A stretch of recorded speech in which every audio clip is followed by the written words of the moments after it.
All right, ladies and gentlemen, thank you for tuning in to this week's episode of Pitch Slap.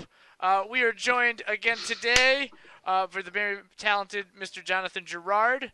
And Dan the Man is now going to regale us with a story. So I hope you're strapped in. I hope you got what you need. Buckle up for safety.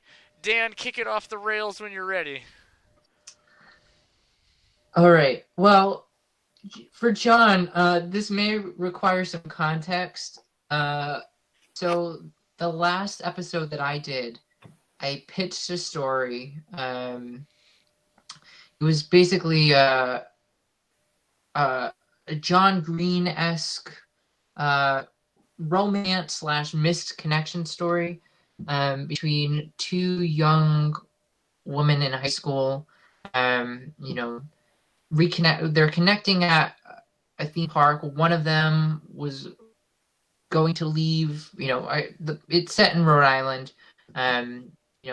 But one of the girls was going to leave and move across the country with her mom because her parents had divorced, and this was her time to tell her friend that. And you could tell that there was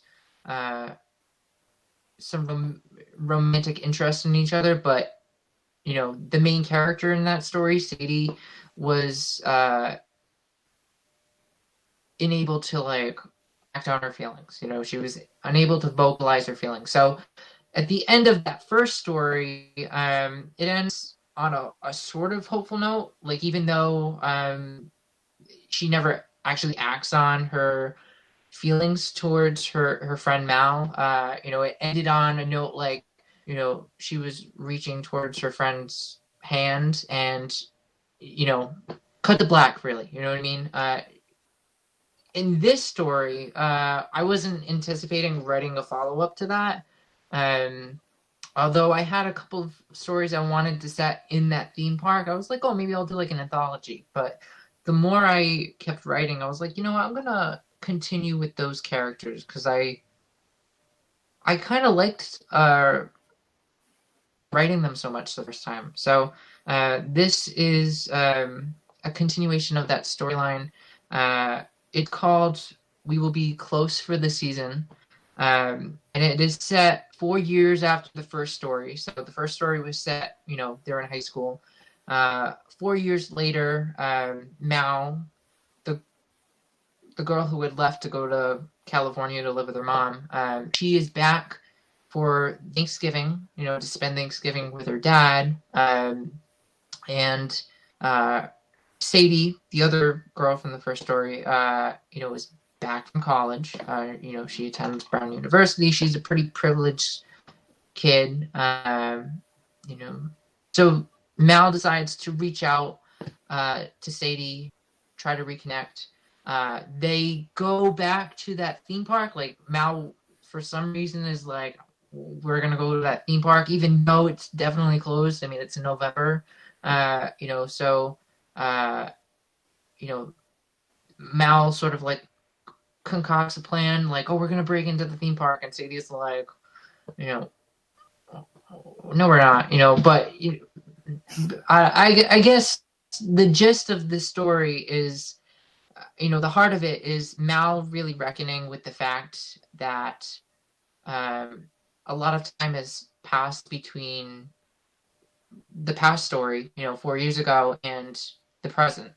And there's been a lot of gaps in their relationship. And so I think in this story, she's trying to reckon with the fact that she has history with Sadie, and there was a possibility that it could have been romantic, but partly due to her own fault, because she let, she didn't keep up the connection, they have grown apart, So this story is really one of those stories where I think we all go through this, where we realize that people who we were close to a long time ago we're no longer close to. So that's at the heart of the story. It ends with Mal trying to pull a move on Sadie. Um, Not in a creepy way. Basically, she's just trying to rekindle what they had 4 years ago, and Sadie was like, I'm seeing someone. You know what I mean? And Mal starts laughing, like unexpected, like a nervous laughter. She just starts laughing, but internally, I think, in the story, like you can tell she's not having a good time. You know what I mean? And so the story, I don't usually come up with titles for stories, but the reason why this one's called "We Will Be Close for the Season" is because I had an image of a sign in front of like the theme park, like swaying on like a chain fence. Instead of saying "We will be closed for the season," it's saying like "We will be close for the season." Like, so either the D had fallen off or like someone just misspelled it. And I don't know why that image stuck with me, but it did. And, I don't know. I feel like it's kind of like the farthest from how Mal actually feels at throughout the story. She doesn't feel close to anybody. She's feeling pretty disconnected. And this is really sort of a flip on its head from the other story. I keep on referring to this other story. I'm sorry, John. No, you're fine. Here for that story. But in the other story, the roles were pretty much reversed. Mal was this like confident, roguish character. She always had something like quirky, sarcastic to say. And Sadie was a much more reserved character, and in that story, it was through Sadie's perspective. In this story, we're getting it through Mal's perspective, and Mal is a lot. I guess if I had to like come up with a character in that, that she was similar to, I would say probably Holden Caulfield meets Ferris Bueller. Definitely she gives off like the Ferris Bueller like fun vibes, but she's got like the Holden Caulfield like disconnected vibe about her. Like, she keeps on doing things externally that don't match her internal self. So yeah, that's I've said a lot so far. So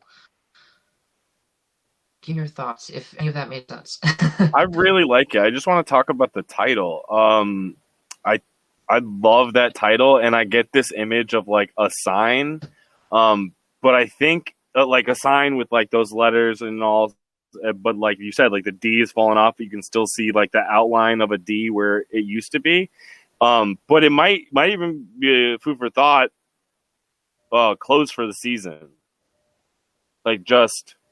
You know what I mean? Short and sweet. I love it though. I think that's an awesome way to like rekindle that story and show both sides of it. Like this person who you look at in the first story as like this profound character who's wicked bombastic and all over the place and like out there, you get to really see their human side in the second book. And I like that. I like to see like characters develop and change over time, and not even necessarily develop, but like have that shift and like, oh, I'm not what you actually thought I was, kind of thing. That's really cool.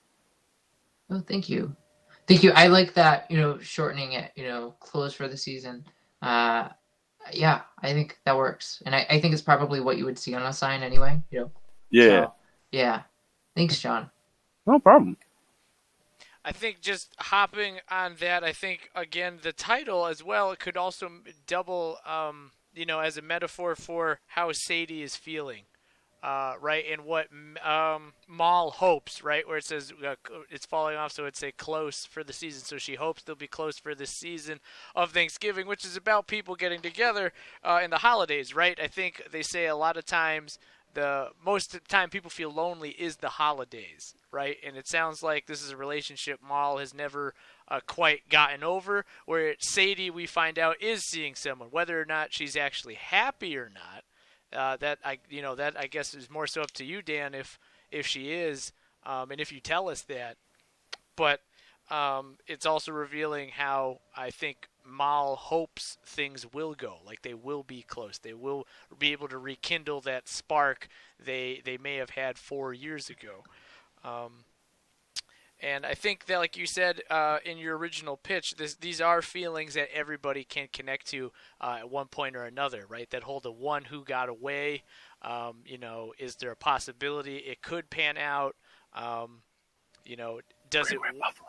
Great White Buffalo. Exactly, Great White Buffalo. I love that movie so much. Great White Buffalo. So, Great White. You have a box labeled Chicago. Great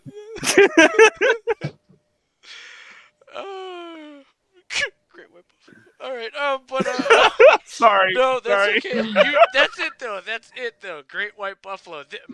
Sadie is Mal's Great White Buffalo. You know what I mean? And I think she's realized that. So there are like so many themes about relationships that are connected in this, man. Like, oh, regret, what I didn't act on.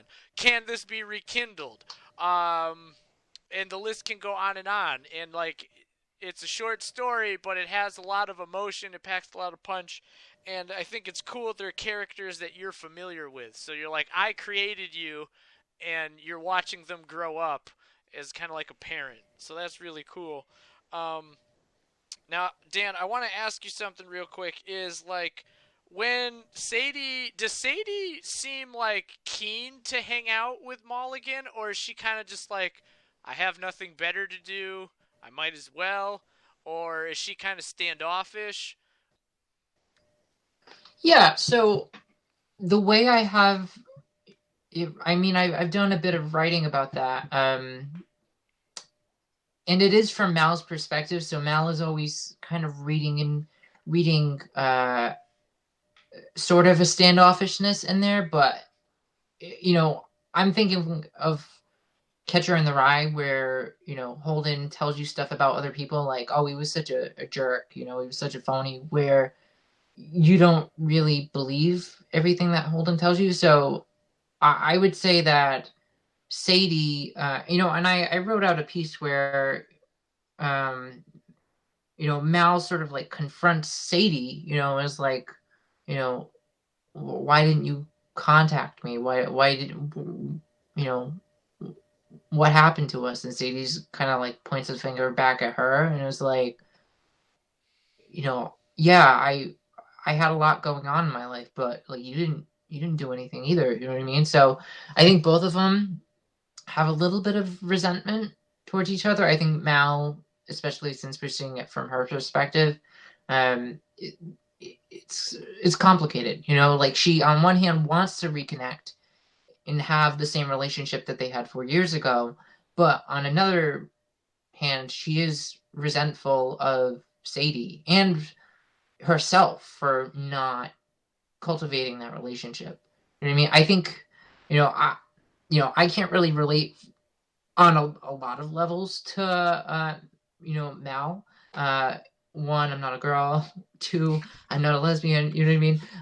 But, I do, this is sort of drawing from an experience I've had. I had a lot of good friends in high school, and when we didn't have really that connective tissue of high school, to bind us together, when we didn't have that space to be next to each other, a lot of my friendships kind of fell apart because I was never taught how to like build a relationship, from long distance. So I think, for me, I felt pretty resentful of that. I kept on thinking like, all of my friends deserted me, when in fact it was sort of like, both of us, it went both ways, and that was something I kind of had to learn, so I think with Mal, what I can really empathize with her is, an anxiety of looking into that gap, that she and Sadie didn't have a relationship, and like not wanting to look at that and look at her own part in that, so I don't know. I love it. Can I ask a question? So is there a reason why Mal is she stuck in this town, like her hometown, or is she like there by choice, or like what's Like, why is it that she's there and like resenting Sadie for getting out? Yeah, great question. So her Mal and uh, a little bit about Mal's backstory, as it's written so far. I mean, I'm not sitting to everything, but her parents have divorced. Her father lives in this town in Rhode Island, but she has chosen to live with her mom in California. And once a year, Mal comes back to like spend a holiday with her dad. She didn't really harbor any bad feelings towards her dad, but one, she didn't have a lot of money to like come back and forth to Rhode Island. So it's basically she has like one time a year where she's with her dad for like a week, and they spend all of the holidays together. So that's how Mal ends up back in Rhode Island for Thanksgiving. Oh, okay. And Sadie, Sadie got out of high school and she went to like Brown University. That right now, that's her backstory. She went to Brown University. She's a pretty privileged kid, and that's another thing that Mal sort of resents her for. Mal is not a privileged kid and feels the need to like sort of lie about what's been going on in California. Like, oh, I'm doing really well. As I think a lot of people do when they reconnect, they sort of have to like sugarcoat their life. So that's what Mal does too, which is probably the first sign in this story that Mal's got something going on. She's not being honest. So yeah.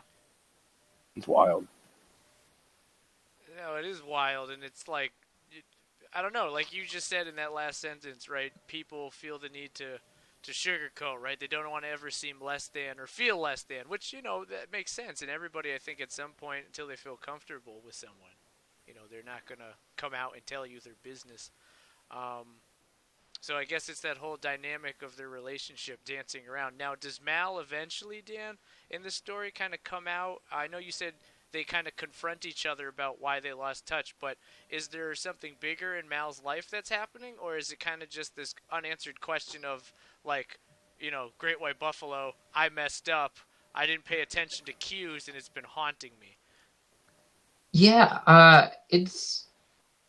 So, I don't even, like, I have this backstory, but I don't, I'm like, it doesn't feel appropriate to, like, shoehorn this in someplace, but her dad is getting remarried. Okay. And that, Mal understands her dad, doesn't resent him, doesn't hate her dad's girlfriend, but I think that change, and that realization that her dad is getting married and that things are changing, triggered Mal to text Sadie. You know what I mean? So that's what like triggered a bunch of events to go off. But again, I'm not smitten to anything, so it could be a different event that triggered this or nothing, so. No, that makes, like, I think that's a fair domino effect, you know what I mean? Like, it's somebody who knew her dad and knew her before this change was about to happen, right? And if she's left the area, you know what I mean? That was her closest friend at the time. So maybe the dad was like, oh, honey, you can bring someone if you want to. And she's not seeing anybody. And, like, maybe she's working up to ask Sadie, like, hey, will you go to the stupid thing with me? Because it's dumb and I don't want to be alone. Like, maybe that somehow plays a part. I'm not sure. But I think that's a solid, idea you're dancing with at the moment, Yeah. Thank you.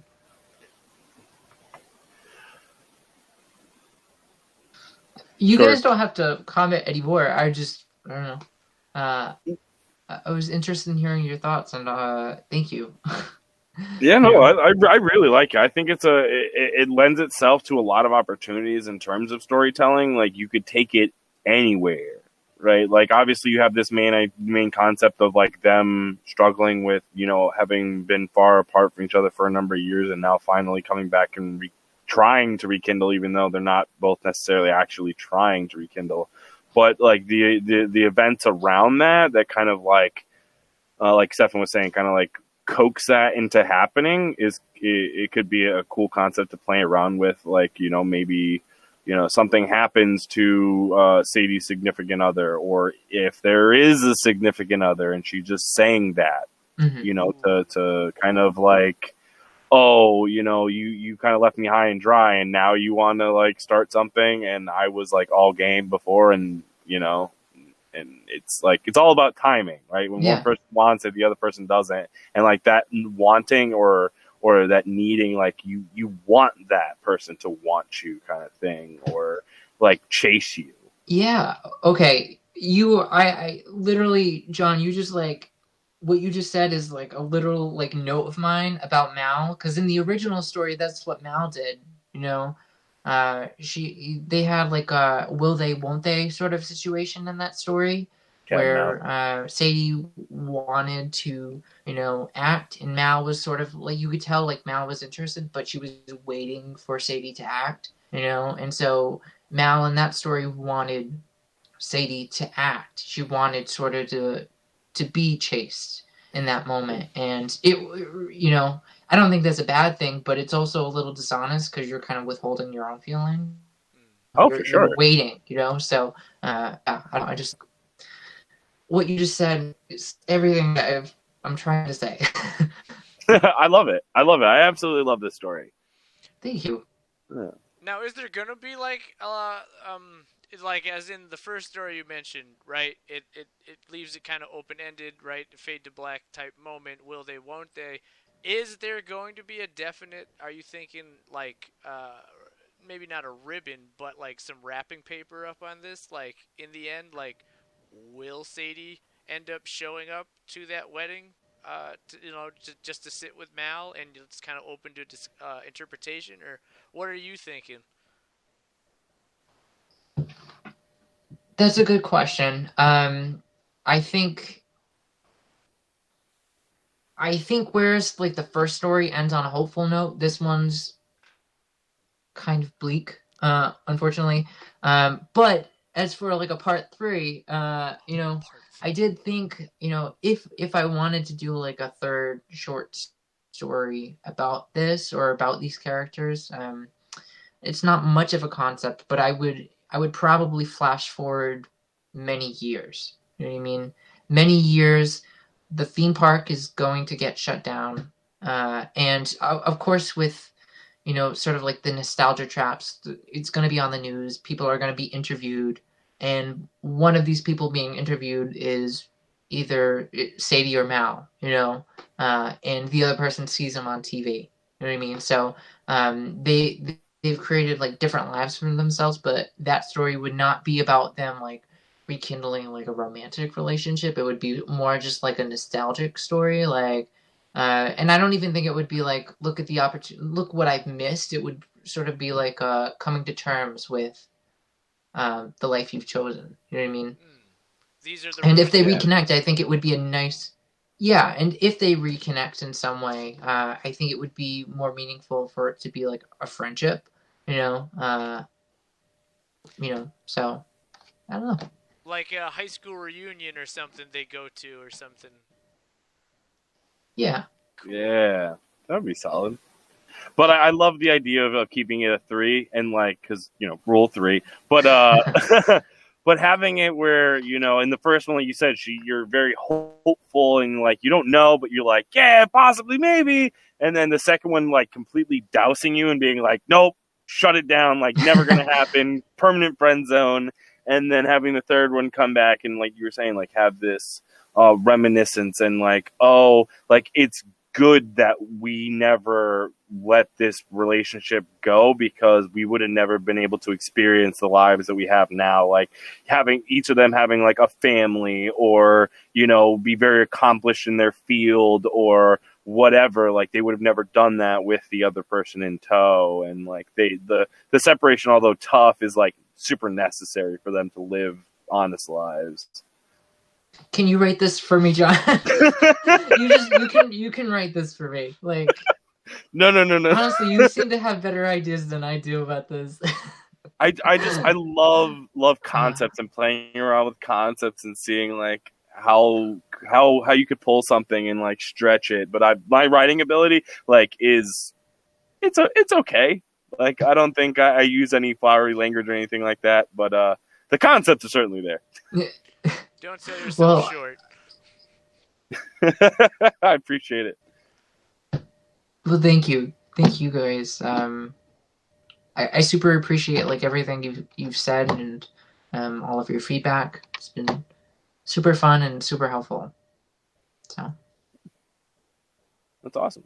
Yeah, no, man, thank you for sharing. In a way, right, you kind of sound like Richard Linklater with his Before trilogy, right? Just your own kind of deal. You're visiting the same characters at different points in their lives. That's really cool because, people change. Yeah. But right on, Dan the Man. I look forward to seeing how the second one comes and the third one, how you play around with that and how they reconcile and they're like, you're a good friend in the end. That's cool. That's real cool. Yeah. All right, Ombre, do you have any other questions for me or John or the fans at home who are being like what's it called when like you serenaded by your story? That's the word. Well, that is a lovely verb, but I don't know if I did any serenading. I feel serenaded. Well, I'm glad, John. Yeah, I don't really have any questions. You guys, who would you cast? I don't know. I don't have a cast in mind. John, I usually don't show up with a cast in mind, and I usually don't come with a title in mind. So nice. Stefen is always the one who's pitching me titles. So yeah. I was switching things up today. I think like a Thelma and Louise kind of situation, like Susan Sarandon and what's the other lady's name? Oh, the blonde one. Yeah. Yeah. Well, either way, like kind of like a ditzy, bubbly, like and then more of like a stern, cold, cool, and collected kind of like this is how life is, miserable fucks. Yeah, definitely an interesting yin and yang for sure. Yeah. I feel like Chloe Grace Moretz and Emma Stone would be tight. I knew you were gonna say Chloe Grace Moretz because every time there's a young woman, it's always Chloe Grace Moretz for you. She can do everything. And Emma Stone, you said? And Emma Stone, I think. You're a little bit outside of they're a little outside of age range, aren't they? They're like at least 5 years apart. All right. Let's go with like if we can time travel now. I'm just messing with you. Super bad Emma Stone and hit girl. Okay. Chloe Grace Moretz. Yeah. Okay. They could do it. I see it. And then, like, I was just messing with you. No worries, Dan the Man. Then their older people, like John was saying, would be Gina Davis and Susan Sarandon. That would be their like, oh, I've realized that we were better apart. That type. The third marker. Mm. And good casting on all fronts. Who's the dude who made The Fault in Our Stars? I know John Green wrote it. I don't know about the director. Isn't it the same guy? Well, hold on. Yeah. That dude would be good, or the dude who directed the show Looking for Alaska. I think that would be choice. Or John Hughes if he wasn't dead. Josh Boone was the director of The Fault in Our Stars. I don't really know anything else he's done.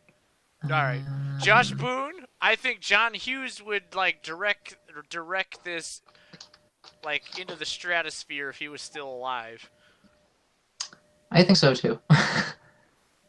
Yeah. It's a good tale of friendship and what that goes through. Yeah.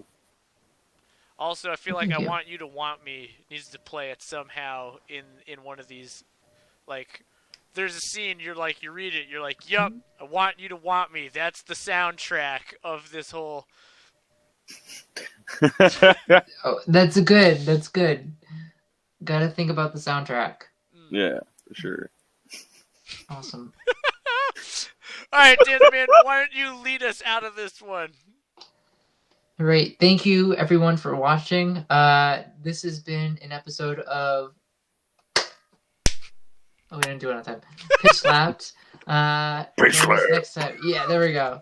Join us next time for another thrilling episode.